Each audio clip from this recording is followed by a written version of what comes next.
419 with Gretchen DeBacker, Matt Killam, and Kevin Mullen. Welcome into the 419, powered by WGTE and presented by Wheatro Wealth Management. I'm Kevin Mullen. Gretchen DeBacker. Matt Killam. It is a special Friday mystery guest edition of the 419. And Matt, it's your surprise guest. That's right. At this point, as of right now, do they know that they are going to be on the show in just a few minutes? It's a dark studio. I'm hoping they're here. When did you ask them to come? Last night? Nope. This individual we and will I have ask been in them. correspondence for years in anticipation of this very day. Why do I feel like you're throwing that message to a particular spot in the studio Just so that putting it they out. I'm repeat? just telling my truth. They Yeah. repeat that Yeah, loud. Yeah. that's right. Yep. We have been planning this rendezvous for a very long time. I think it's everyone's fear that their secret guest will not show, Yeah. right? Yeah. And there's Or a any relief- guest, there's for a that relief- matter. Yes. Or a relief. Or any one of you. That's right. And there is, when you hear the doorbell ring here at WGTE, it is a sweet relief. Yes. It's like a Pavlovian experience. Yep. Yeah, I think my Pavlov was a Croatian basketball player. Yes. Yeah. He was very tall. Yes, so tall. Yeah. just kept ringing the bell. Yeah. I don't know, it was He weird. loved it. Yeah, every time he made a basket. It was weird. Yeah. No, my fear with the surprise guest is that either you guys are going to know them like way too well, and we just dive in too deep too fast. Sure. Or like you're not interested in them at all. That's usually what it is. That's right. I don't. Any friend of mine Right. that's We're like, God, yeah. who I are these think people, that you Kevin? know this individual, and Yeah. What are the hints? okay, so it is. Well, it's a he. Okay. All right. He is the owner or recipient of 3 degrees. Wow. Okay. He's not somebody who beats around the bush. He, in my opinion, is a true community-oriented person and gives back in an important and, I think, interesting way.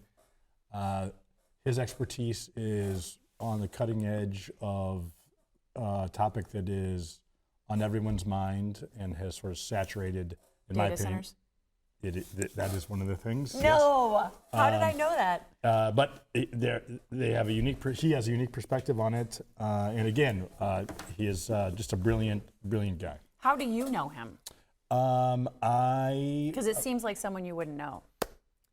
Okay, that is a fair point. You managed just like Yeah. I'm never gonna yeah, say I sneak study and him. insult. Yeah. Yeah. I admittedly, I have been. We're not close buds, but I think a lot of him. We have a mutual friend, and I was like, I'd like to have this individual on. So that's all the Okay. more you're getting out of me. All right. I think it'll be an interesting Kevin, do you know- conversation. None of our. It's not your and I's strong suit, to be Okay. perfectly honest. But I think that you'll be interested in just a fascinating person. I have a thought as to who it is. Okay. But I know that this is in that category of like, I know them because I see them around the community. Sure. I think I've been in rooms with them. I'm I'm aware sure of that's what they true. do. Yes. But I do not know this individual. Great. So All right. if People it's that who that I think it this is. is not really what we do. We truly have no idea who this person is. Yeah, I was like, I actually went back and replayed, like in my head, I'm going back through the clues, and I was like, okay, I think I narrowed it down to a couple of people, and then I went back, and I think I think the beating around the bush. Okay. All right. Well, we'll see. Yeah, this is like the Penn and Teller Fool Us edition of the 419. I wish you were the non-talking one. Yeah, me too. I wish I could make you disappear. I don't think that's Penn and Teller. Oh, darn. Yeah. Hey, tomorrow is Miles' birthday. Happy birthday Yes. to Miles. Yeah. He's 28. Man, it feels like it. I bet. I tell people, so he's 9, but I tell people that he's not my personality when I was 9. He's my personality right now as a 9-year-old. Yeah. And it's not appropriate at 44. Yeah, No. sure. It's really Yeah. not appropriate at 9. yeah. Imagine him in 4th grade trying to live with that. Oh, he calls me Kevin. So I just hope that like he doesn't call his teachers by their first name. I hope he does. You I hope he wake up does. with a cup of Joe every morning and Yeah. he looks at the stock market. Maybe No, like, he's listen, just Kevin. just recently started like leaving his room in pajamas. But even like as a little kid, he was like, no, I got to get ready for the day. So he'd like wake up, go brush his teeth, put on his clothes. Does he put a pocket square in a jacket? You know what? Yeah. He is a bow tie kid. Yeah. I love it. Yeah. He That's converted awesome. the Sweet Pickles bus into a beer distributing. Yeah, don't put him on a school bus. He'll figure out how to serve beer on it. Exactly. Awesome. All right. When we come back, we've got Matt's surprise guest. Yeah. And we get to see if we know who it is. Yes, I was going to try to think of another smart clue, but I'm all out of thinking. We're limited. Yeah. I could use computer assistance. Would you say that your intelligence is rather artificial? Okay, yeah, you're on it. All right. We'll be right back here on the 419 with Matt's surprise guest. Support for the 419 comes from Witro Wealth Management, where we understand that your financial path is personal. Advisory services are offered through Capital Investment Advisory Services, LLC. Securities offered through Capital Investment Group, Inc. Member FINRA and SIPC. More information at witroadvisors.com. The 419, powered by WGTE, is made possible in part by supporters like you. Thank you. Get ready, Toledo. 419 Day is almost here. Join us April 19th for a live recording of the 419 show.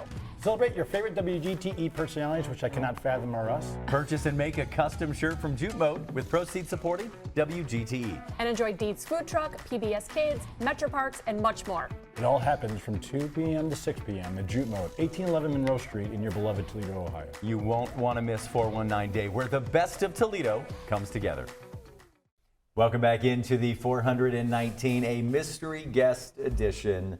It's Matt's surprise guest, and it turns out I was right. Yes, you were, which I knew that you would bring that up because No, it does not happen often. that's true. Yeah. And so I'm going to need you guys to write a note that I can take home to my wife to say I actually don't, because Yeah. then if I'm right, Kevin, then I I sent your don't wife have a a lot of chance. notes, so Nope. don't worry. Nope. Yeah, no Nope. problem. That's It's a all right. slightly different subject matter. Next topic. Tom Bush, welcome to the show. Thank you. Thank you for being here. Yeah, thanks for doing this, man. We get to fanboy out a little bit on you, at least I get to, so I appreciate you getting up early. Are you a morning person? Oh yeah. Okay. It's usually an early start for me. I've got 4 or 5 now. She just turned 5 yesterday, and a 7-year-old. So we So are they're always up early. Very 5 early. and 7. Yeah. Yeah, that's whenever people ask, how do you do it? I have a 6-year-old and a 3-year-old. And well, now 7-year-old. She would want me to make sure I made that distinction. So I'm like, no, this is how it goes. Yeah. Yeah. Are there, like for me, like I mentioned, my son turns 9 tomorrow. He's a mini me, but like it creeps me out. Yeah. Like when I see him do things that are very much me. Do you see yourself in your kids? My son's personality is unique unto himself, and it's awesome to see because Yeah. it's really cool when it starts to come in so strong. You're like, oh, you're actually a person, and you've got personality, and it's such a joy to watch them figure out the world and go through that. We're doing our usual. We brought you on, we said your name, and we provided no context as to. But Tom, in my opinion, you have a unique Toledo story. You are, these are my words, you are an expert in a burgeoning field of AI. There's a really important community component of it, and we'll probably get to that in the second segment. But Tom, if you were introducing yourself and talking about sort of your origin story, tell me where you're from and where you grew up. Yeah, so first, thanks for having me on. Yeah. I appreciate being the show and tell Totally. piece of the day.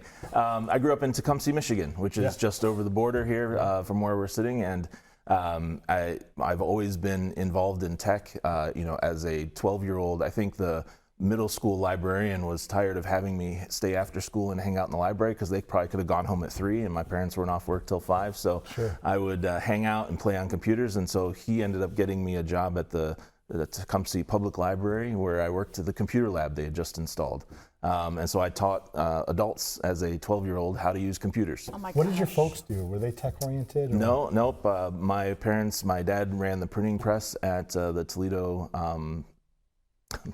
the Tecumseh Herald. Sure. And my mom helped lay out books. That was kind of her shtick that she Okay. did. So Neither of them deeply into tech. My dad did work for Radio Shack for a period of time, and so he had a TRS-80, which was my first computer at home, and my only computer at home for most of high school, most of my childhood. So that's why I would stay after school in order to play with a decent computer that could actually do something. Do you remember the kind of that first moment where it was like, oh, this is exciting to me, or I want to know what's behind this, or I need to know how this works? For sure. I mean, it was that TRS-80 sitting out in the middle of nowhere.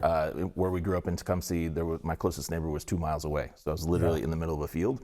And my older brother was my best friend. And so, you know how siblings are. So I'd spend a lot of time alone. And With ice on your eyes. Yeah. No cable, no TV. And so it was kind of a really basic bringing. So that computer was something that was, I was able to take control of and own and kind of play with. And so that's what got me excited. But I mean, we're talking back in the days when it was DOS prompt, and literally the excitement was you could write a program that would cause the words to repeat on the screen over and over again, and you'd be like, yes, I did it. So this is you're in the 80s, 90s? 80s? This is early 90s, Early 90s, okay. So You've done that, right, Gretchen? Yes, I have. Yeah, I can't believe you. I'm a programmer. Yeah, Gretchen said right. I was like, yeah, No, I remember seeing that. Yeah. Yeah. I don't know how to do it. Tecumseh. Gretchen's still trying to figure out how to get her website to say hello world. Yes, exactly. Yep. So that led me to, strange. I still can't put together a few pieces. There's some aspects of my where I tried to troubleshoot computers and didn't know how I was solving these problems. But as I think the advantage of youth is that our kids, the reason we always think, oh, the older folks think the kids are so good at tech is because they don't fear it, right? They just, they don't think they can break it. They don't know they can break it, so they just go at it. And I think I had that kind of spirit and attitude towards it. So I started helping a lot of adults embrace computers and whatnot back in the day. I actually was teaching teachers how to incorporate Yahoo and the internet into curriculum back in the day, which is funny to come full circle now where I'm helping teachers incorporate AI into the curriculum now. And do you still help people with computer stuff and tech stuff? Absolutely. Yeah. You can't avoid it. But Tom, don't from Tecumseh to where? Don't let Gretchen ruin the trajectory. I'll go through it pretty quick because it may not be as exciting. But it's interesting. From Tecumseh, the Lenawee Intermediate School District, hired me off of my library job. I worked for the Lenawee County School District as a coordinator of distance learning while I was still in high school. And then when I left to go to Michigan State, I left. It was such a gap in their situation that they asked me to come back and said, we'll pay for you to finish at Eastern. And so I finished my degree at Eastern. So they paid for you to move closer to continue to support their tech needs. Yeah, exactly. You're a considerably young man. Yeah. I mean, you're like 19? Exactly, 19 years old. That's crazy. And I was, I grew up very poor, so I didn't have much. And so when somebody said, I'll pay for your education, I was like, done. No matter what. And so I was making, $29,000 a year doing that. And then when I graduated with my bachelor's in computer science, I said, hey guys, give me $1,000 raise, make it an even 30. And good negotiator. Yes, right? That's right, Tom. I'm now a bachelor's in science and computer science, and they said no. And so I started applying everywhere. And fortunately, GE Aviation they were doing a big hiring spree, and they hired me into Grand Rapids, Michigan. So I moved from Tecumseh to Grand Rapids, Michigan. Which was fantastic because I watched Grand Rapids, Michigan go from nobody wants to be downtown to everybody wants to be downtown. Yeah. And so it was really cool to be there for that transition. And I was making computers that fly airplanes. And so if you fly on a 737 or a 787 today, some of my software is still flying on those aircraft. Tom, never at any moment did you feel like, what the hell is Tom Bush from Tecumseh, Michigan doing in this room? Or are you just constantly feeding off the new experience? Like, you mentioned youth, not being fearful of breaking it, or the exploring intellectually, from an intellectual capacity. Have you always been like that? Or was there a moment like, I'm a fraud and I need to go back to Southeast Michigan? It's called imposter syndrome. I'm well aware what you're describing. Tom. Killam syndrome. I never really felt imposter syndrome until I ended up at Amazon, and I'm sure we'll get to that piece of the story. When I went to GE, it was almost more. I was intrigued that these older folks were trusting me so much. Sure. If you ever look in a cockpit of a 737, you're going to see a lot of text, and so the computers that have a lot of text on them were the avionics pieces we were building. And so at one point, one of my first projects, they said, the military has asked us to build this refueling tanker, and you heard it. Unfortunately, recently one crashed, and that was the airplane that I had worked on some of the avionics. Fortunately, it was an avionics issue. Anyway, they said Boeing really wants us to build this big, giant touchscreen display to control all of this refueling equipment. Can you put together the quote for that? And I had, come from nowhere, and I'm like, why are you asking? I don't even know how to dollarize software at that point. And the last negotiation you did was for $1,000 for right, 4 years. exactly. That's just going to be $1,500. Well, that's what I I come to a $10 million estimate effectively, and they're like, okay, and they pass it to Boeing, and Boeing says no. So it wasn't successful. But I think one of the things is you find where you have a niche, and you step into it, and you own it, right? Yeah. And I think there's a saying out there that if you spend 100 hours on something, you're actually smarter on that thing than most people. And I think we don't give ourselves enough credit that when you have been involved in it, if you feel that imposter syndrome, it's because you think other people know, but the reality is you probably know it best. And so these experts in avionics were relying on me as the newcomer because I had done some graphical programming, and that's the skill they wanted. And so I was an expert at that. In their eyes, compared to them, because I've spent my curriculum in college learning it. So, and I think another piece of the puzzle, because I got asked to speak at BGSU recently, and one of the questions was, what was your keys to success in your career? And it ends up being this: find the problem of your boss, solve that problem for your boss, make your boss look good, and life gets really easy, and your success comes quickly. That's well said. Yeah, it is like a shockingly simple concept. I mean, it's not in practice, it's not as easy as it sounds there, right? But that idea of take care of the people around you and don't worry about yourself. But that's not a natural resting position, because self-preservation, like this idea of I'm going to put my boss ahead of me, isn't where everybody's at. Is that, I mean, obviously you talk about, your parents and what they did. I mean, is this a community, growing up in a small town community thing? Yeah, and I think I benefited from being in band, to take it back to the basics.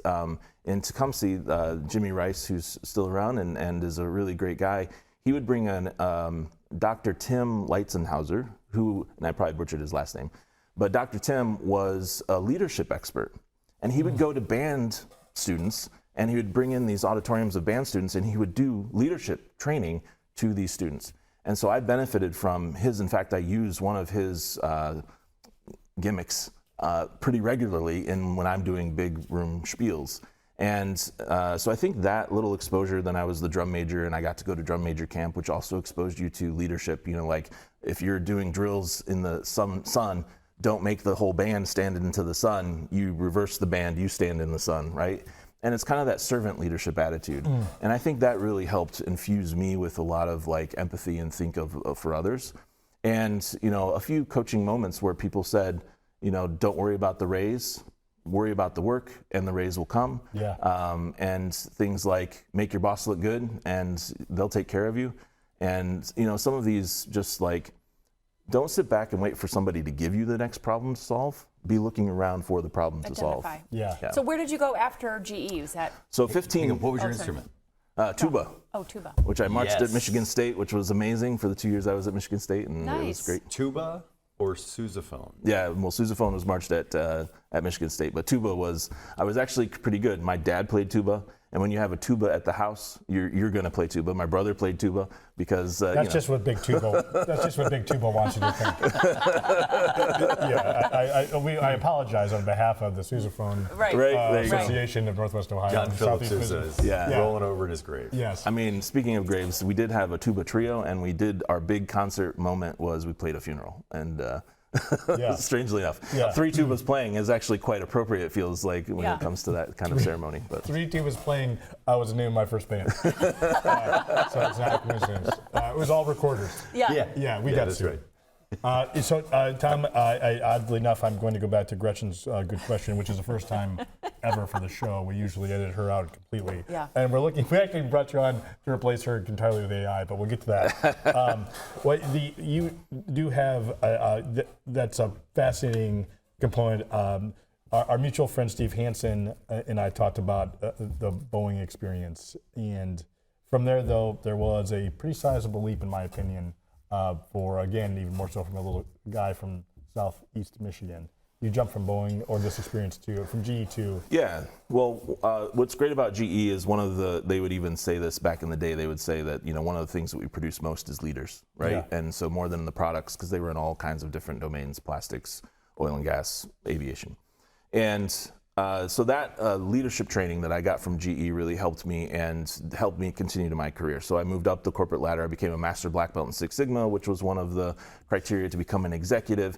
And funny enough, I tell my team who Actual Reality Technologies, our consultancy, we bill by the hour, and so my team has to book hours. And I tell them I was trying to get to the executive level because you didn't have to log your hours anymore. Yeah, right. Like, this was one of the motivations. Second one was that you got to fly business class if it was longer than 4 hours. So I was like, these were the two reasons. Those are motivators. A carrot is a carrot indiscriminate of what it is. Yeah, And no, so, that is so relatable. I can't tell you how much it drives me to want to achieve so I can relieve myself of admin duties. Right. And not that's an important part of it, but I gotta hate it so much. So anyway, I worked my way up the corporate ladder, and then I was on an executive grooming program where they would fly me around to the different companies. I was solving technical issues in oil and gas and in aviation and plastics and healthcare.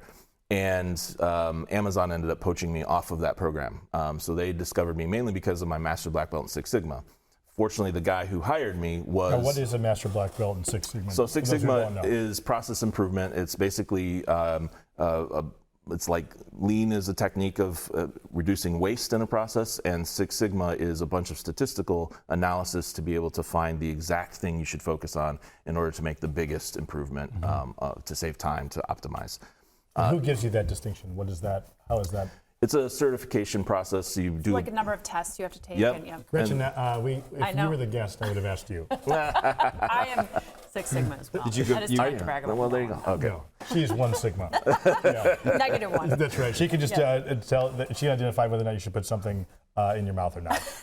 So the guy who hired me at Amazon, who found me, was effectively looking for this kind of skill set because the challenge he was facing was, how do large enterprises migrate to the cloud?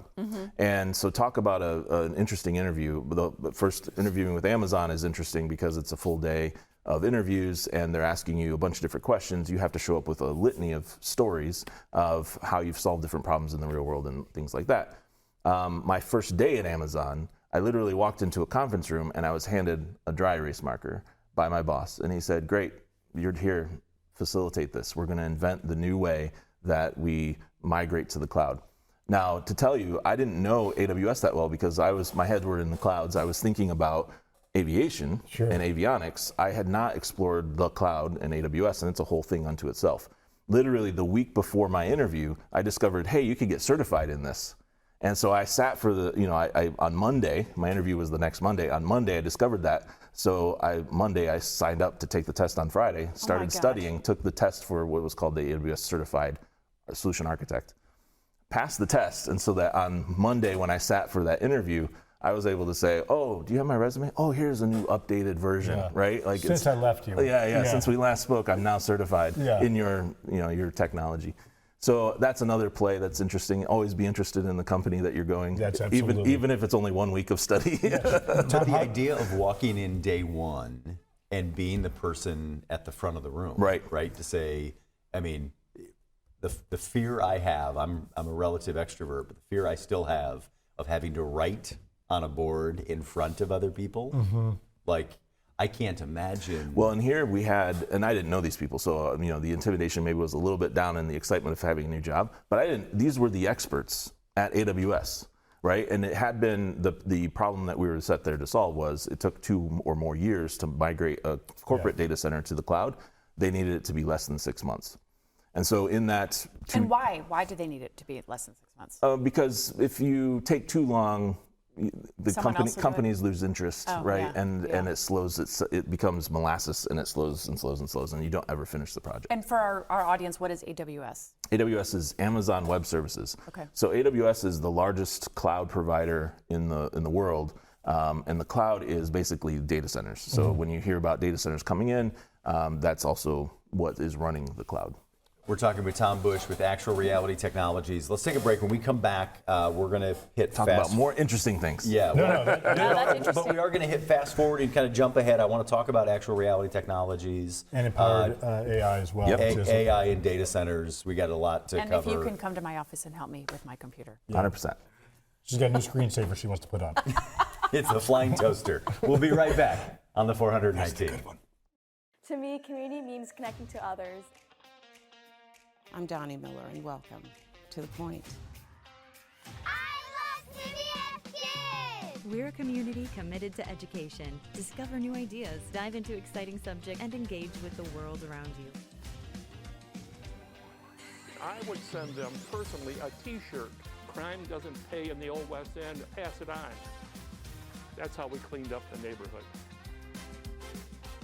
Vision loss for people is not the end. It's a story. It's the next chapter. WGTE Public Media invites you to Get Out and Play Day. Monday through Friday, it's the 419 powered by WGTE.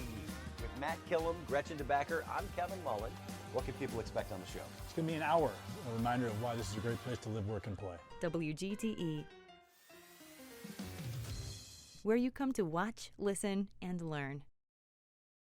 Welcome back into the 419. It's a mystery guest edition. We're talking with Matt's mystery guest, Tom Bush, with Actual Reality Technologies. You've got it's a fascinating sort of journey to get here, and I know we're going to gloss over a bunch of the time at Amazon, which I don't want to do because it's fascinating, but just in the interest of time, let's jump to more the present. So you leave Amazon, start your own thing. Yeah. What is that and why? Yeah. Amazon's got to be the pinnacle of a childhood tech nerd. Absolutely. Are they on the downslope? Are they falling apart? Seems no. You got out while you could. No, I don't think so. I see bright futures, and I still have a lot of stock in them. So I got to say they're going to be great, right? Yeah, right. Sure. And yeah, what ended up happening, it was a very interesting set of circumstances. I was 5 years with AWS, the cloud portion. The last 2 or 3 years, I moved myself from the cloud to Amazon corporate finance.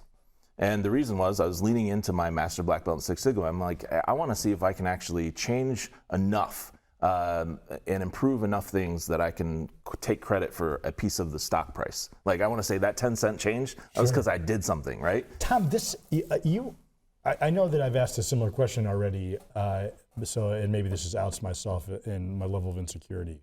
But, Michigan State, Eastern Michigan, certainly fine institutions, you are now, at least in the United States, at the top of the food chain from a tech and intellectual space.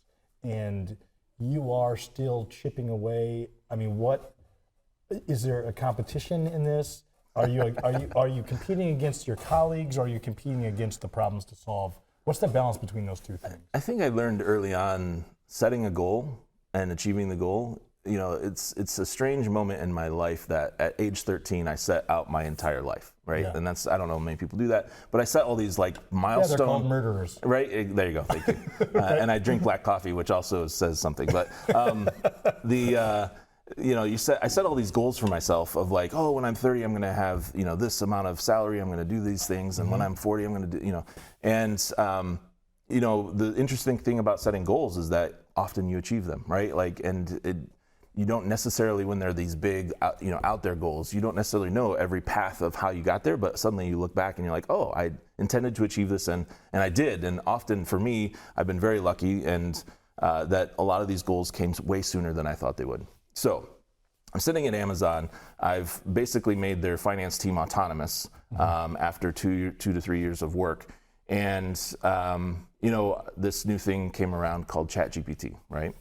And I'm sitting there, I've been writing lots of books with ChatGPT. And what I mean by that is I've been having ChatGPT ideate books with me, and I have ADHD, so I didn't finish any of them. Sure, yeah. You'll find a safe place here to talk about that. But one of the books that I decided to say, I was worried about ChatGPT stealing my data, so I said, hey, let's write this fictional book, right? Making sure it knew it was fiction. About this guy named Tom Bush, this character named Tom Bush. But then I started feeding it my entire real life story, right? Mm-hmm. And it was a thought that, like that example I gave in the first segment about leaving Michigan State and going to Eastern Michigan, my thought was, well, if I tell it my full story, I can then explore at that college moment when I made that life decision, what would have happened if Tom Bush stayed at Michigan State, and let it write some of the story about that alternate time universe, right? Yeah. So I could study the multiverse through this activity. What ended up happening, and this is what changed the whole trajectory, was that when I got to Time Now, I realized that this little sliver of a lie had started to grow, and I was lying to myself. And that lie was effectively my give back story. I didn't have one. And so almost simultaneously when I came to that realization, I was like, and in my story I had made up basically because of my growing up situation, my lie was effectively Tom was buying these poor homes and renovating them really nice so that these people, but still renting them very cheaply, right? That was my give back story that I had lied in there. But knowing that I didn't have necessarily the funds or the ambition to renovate all these houses, I'm like, well, what am I going to do? I got to do something. And almost simultaneously, and I would say as literal as the word simultaneous can be, I was coming to that realization, figuring out what am I going to do to give back. And the Bitwise story fell apart. Now, my brain was in Seattle. I had not been paying attention to Toledo at all. But living here. But I lived here in Maumee, yeah. And when it was weird because I hadn't really been watching news either. But here was Bitwise. They described what it was, and they said they were a week from opening their doors, and they're shutting down. And I was like, what a great idea. I loved the concept of like, hey, how do we use tech to help lift up a whole population? How do we give people different pathways in life? And I had been experimenting already with myself on augmented intelligence. How do we use AI to superpower the human, to really energize the human? And so I knew with my augmented intelligence concept that I could actually revolutionize what Bitwise was doing and do it faster, do it better, do it bigger. And so I came on the scene basically reaching out to the person who was on the news from Bitwise saying, hey, if you need don't let this die. It's right for Toledo. Who cares if somebody in Fresno committed fraud? Let's do it in Toledo. If you need a fire, I'll be the fire. Well, that person said, I'm out of here because I just got fired and I'm heading back to California where they were from. And so they said, talk to this guy named LaShawn, who is our mutual connection. And when I reached out to LaShawn, I said, well, you were a week from opening. You must have all the books. You must have the students. You must have the funding. Like, you must have the building, the furniture. Everything must be ready to go because you're a week from opening doors. He's like, yeah, we got all that. I said, well, why aren't we going to do this? Like, why don't we just do it ourselves? He's like, well, I don't know what to do next. And I said, I don't know either, but let's figure it out together. Yeah. And so then that started my partnership with LaShawn. And so I launched Actual Reality Technologies as the for-profit company. And then I launched a nonprofit called Empowered AI. And I actually was still working at Amazon and did a conflict of interest form with them saying, hey, I'm going to launch this nonprofit that is going to basically help individuals who are not traditional tech folk get tech-related skill and jobs. But nobody's going to hire them because of the paper ceiling, which is they don't have a degree. And so therefore I need to create this for-profit company that will take the risk on these individuals and hire them in. And my consultancy, Actual Reality Technologies, while we are solving business problems and automating business and doing a lot with manufacturing as well, at its thesis is we need to become profitable enough so that we can take a risk and on these individuals who we've trained up through Empowered AI, put them in here and then have them consult with companies so the companies see how good they are. And then my contracts basically have no protection. It says, if you like them, poach them, like take them, pay them more than I can, please. Right, I'm a vector. Yeah, exactly. So we're creating this new path. And so that's our re-envisioning of it. And we're kind of at the early days of it. And we've kind of also used Empowered AI to start to grow other aspects. So one thing we did, I was probably first in the world to take AI to a homeless shelter. So we went to Cherry Street Mission. And we actually intersected a 6-week-long class where they're teaching these adult learners how to use computers. I mean, the basics of copy and paste. And we said, well, can we get 4 hours where we show them how to use ChatGPT to improve their resume to get a job? Because I want to run I'm testing all of these hypotheses. Like if I show them that it's that they can do resume stuff, will they forever think ChatGPT only does resumes? Will they have the creativity to think across all these different dimensions of how you can use a chat solution like that? Will they get it?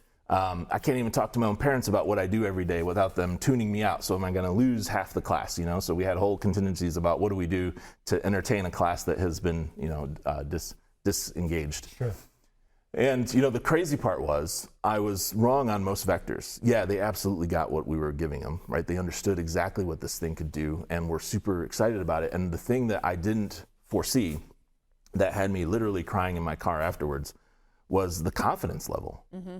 When you use a chat solution, suddenly you feel more confident because every question you have the answer. Now, Google used to be that, but Google, the problem was that you had to then, it would show you a bunch of links and then you had to go read it all. So it was a very time consuming. So it wasn't a moment where I could get an answer instantly. And I couldn't have it reflected in a way that I could understand it, you know? Yeah. And we went through and we taught these individuals, you know, like if you don't understand a concept, tell it to explain it to you like you're a fifth grader, right? Hey, and Tom, this experience, although not totally aligned, this story isn't dissimilar to yours, right? I mean, tech brought you, that pulled you out of, you said that you had a relatively poor upbringing. Right. And it was your embracing of tech. You use that as it's an empowering tool, yes. To get to where you are. Exactly. So this is the next version of it. Exactly. I mean, you weren't in a shelter, but it's faster and it's democratized. Yes. That's the difference well here. Said. Like I had to nerd out in order to get what I needed. Yeah. And now with the tuba, you embraced that. All right, I nerded all the way.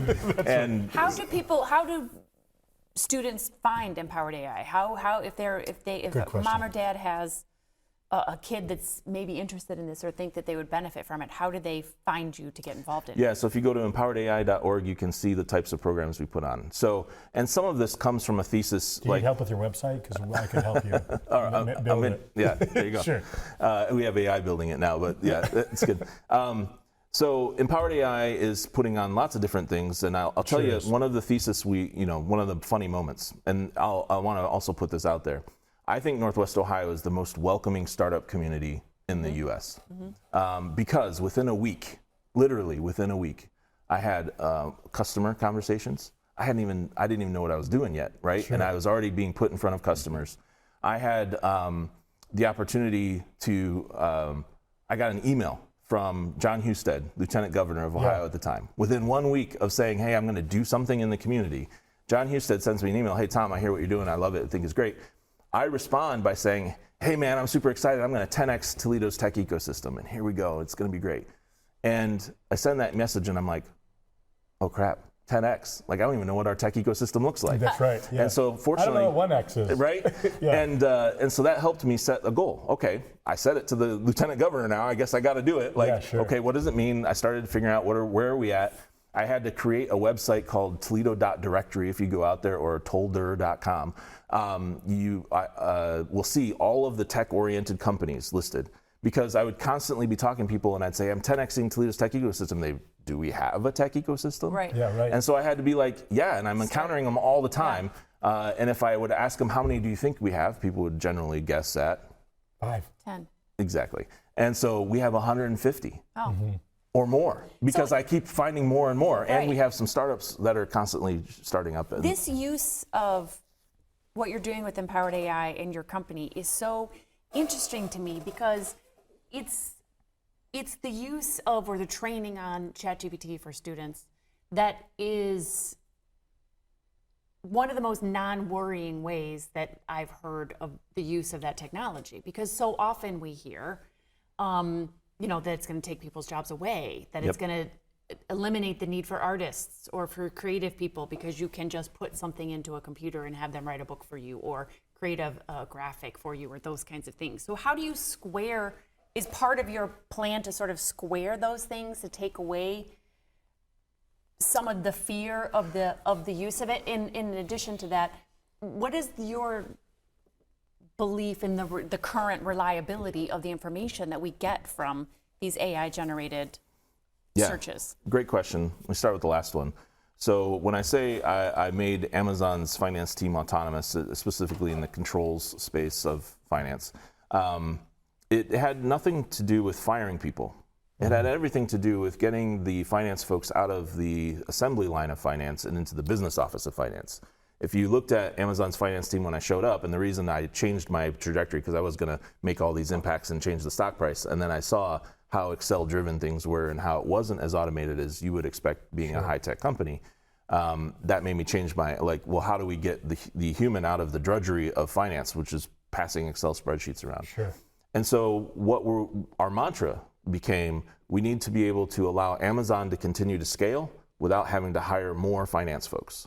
And so it's about creating productivity within the individual, within the role, and then automating a bunch of the work so that they don't have to do that. So that they can, because why do you have a finance person in a company? It's so that they can give business advice to the business person about how to best utilize the funds as they come in, what's cash flow, etc. If they're always busy building the reports, they're never going to get to that advising part. Exactly, right, sure, right. And so, God forbid they think about what next. Exactly. Right. And so what we're going to see is that, yes, there will be some struggle in this fear piece. And so, yes, I'm attacking it from a position of, well, it's going to be here. Let's figure out how to make it so it superpowers humans, and let's all figure out how we evolve with it versus have it, overcome us with this tech wave. And if we don't embrace it that way, we will become, the tech divide will get broader, bigger. Right, but your position on your philosophy on human empowerment using AI is fabulous. It's amazing. I've never heard anybody say anything like that. But the billionaire oligarchs, right? They think, I think, oh, great, automate, and so I can get rid of these people. Yeah. So again, I think, how do you, are you concerned about that? Are you concerned about getting your philosophy into the hands of the people that are making decisions about workers? I think there's a little bit of A and a little bit of B. When I was attacking this problem from, hey, I need a 10x tech ecosystem, Toledo's tech ecosystem. If I'm going to do that, I can't import all of the talent. Right. So I have to grow my own. Right. And when I looked at all of the available capacity, now when you empower an individual, the thesis I was working under is I can make someone billable, from a consulting perspective, billable within 2 weeks. That was the theory I was testing. Wow. And I ended up going to Bowling Green State University, grabbing 7 random students, didn't ask them what their skill set, didn't interview them. That's usually illegal. Right? Well, I didn't grab them. Thank you for calling that out, though. Sure.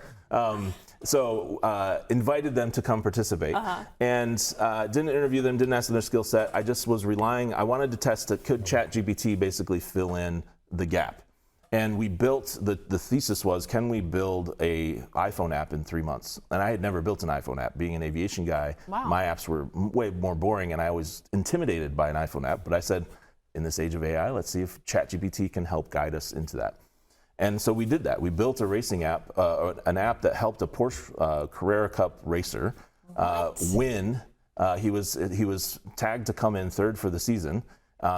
We gave him the app 1 week prior to the last race of the season. He used our app, and it basically differentiated him and made him, it augmented him. What was it telling him to tips? Turn left. Well, yeah, right. In this case, it's not all left turns, but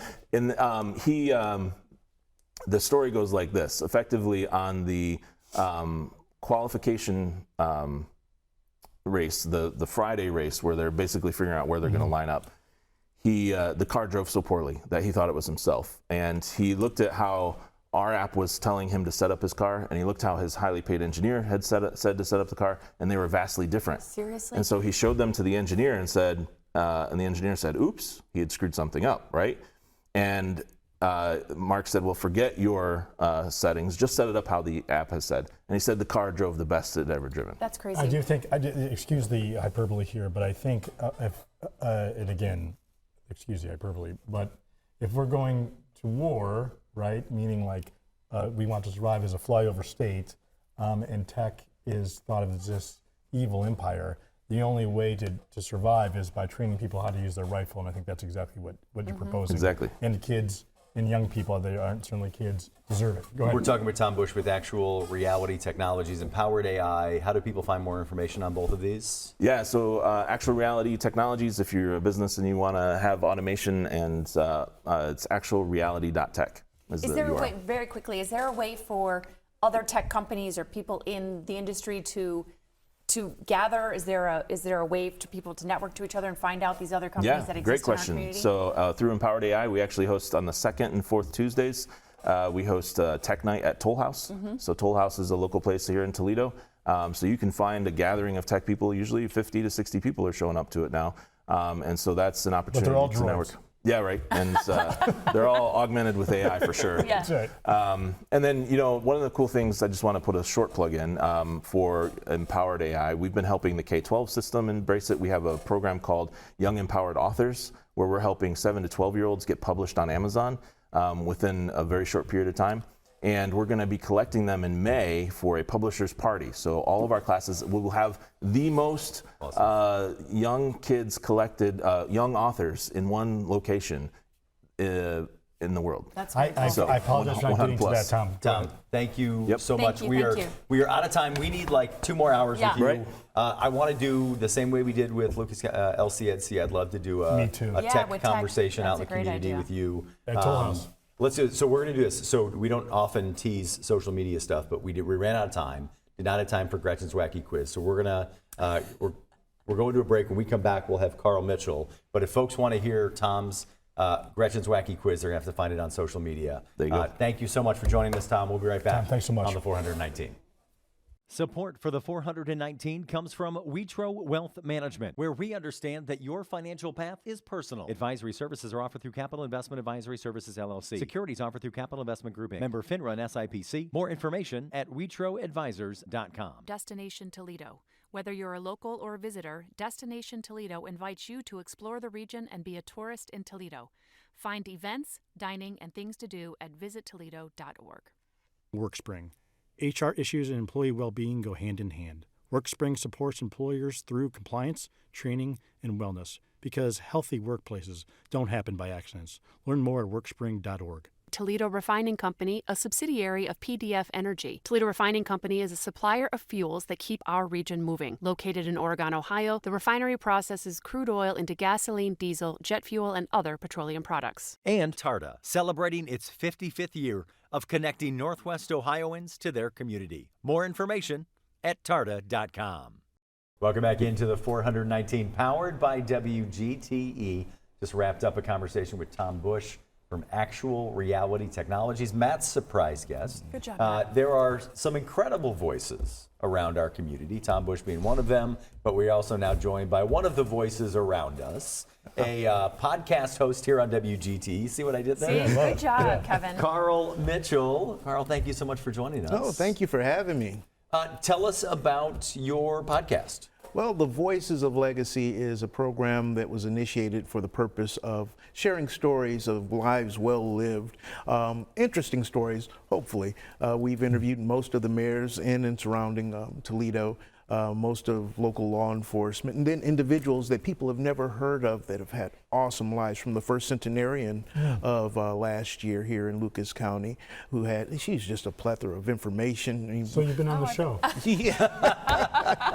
That was good. Good one. Yeah. Oh my goodness, I have nothing to do with Yes, that. Yeah, that's the idea, and the impetus came from this being of the cloth and clergy.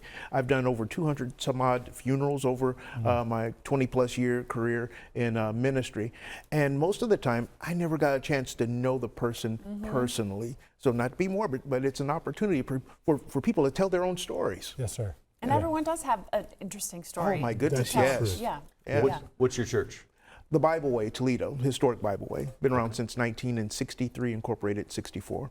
What was the impetus for you to start this podcast and to go down this journey with WGTE? I actually came to support somebody else that was starting a podcast because they were kind of nervous about doing a podcast, and also they knew that I'd been in broadcasting for some time.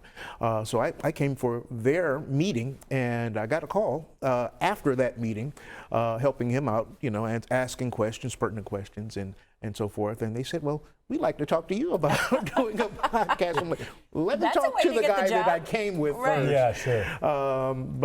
Yeah, that's pretty much how I started. I had no intentions. I already broadcast on some other networks, but it's been a blast. I'm enjoying it. I've always been a fan of public media. So us too. Are you a lifelong Toledoan? I was born and raised in Toledo up until about 16, and I'll be 55 this year. So I spent most of my life actually in the South. Where in the South? North Carolina, South Carolina. Sure. Yeah. What brought you back to Toledo? This is too much sun. The Bible way. People passing away, unfortunately, and inheriting properties, and then the responsibility of the ministry. So I came back to help with the ministry.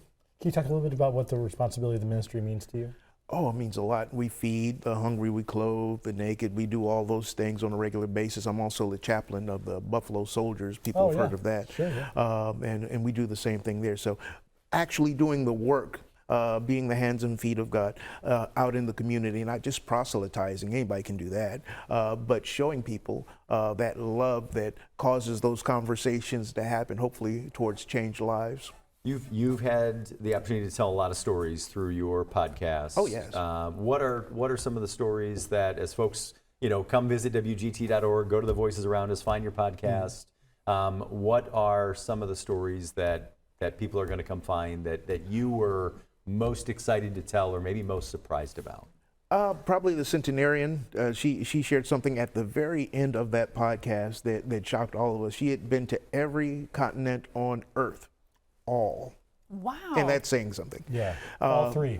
Well, yeah, way more. Well, the earth is flat, so it's easy to walk there. Oh boy. That's a whole nother podcast. Yeah. Coast to Coast AM. But anyhow,